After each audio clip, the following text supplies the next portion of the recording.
And also this morning, we are remembering one of the most famous Secret Service agents in history, Clint Hill.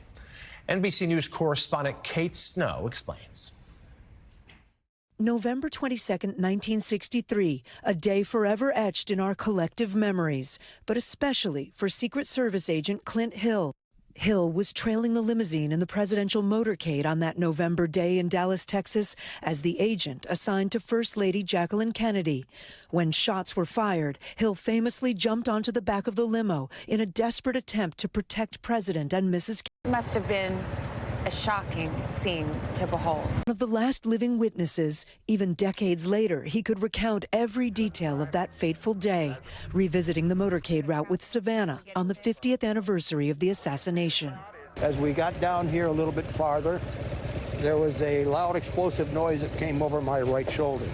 And I knew something was wrong, so I jumped off my position on the follow-up car and ran toward the presidential vehicle. There was a third shot, and it hit the president in the head.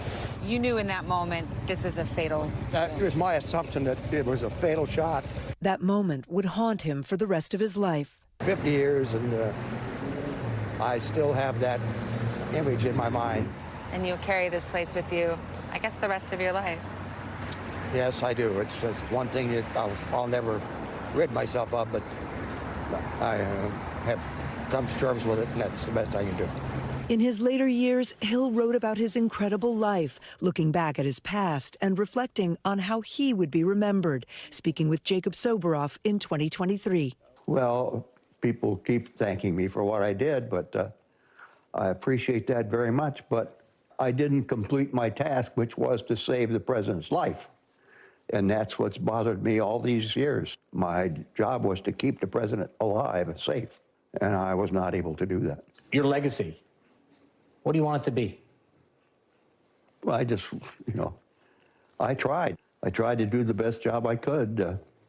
Unfortunately, it wasn't enough. Do you ever think about how, had this not happened, what your life might be like? Oh, yeah. It would have been much calmer, much simpler. I wouldn't have had the experience that I've had, though. I was a lucky man to be given the responsibilities I was given. I'm very grateful. Hill died on Friday at his home in Belvedere, California, at the age of 93. It's now just past top of the hour here, the fourth hour of Morning Joe, 6 a.m. out on the West Coast, 9 a.m.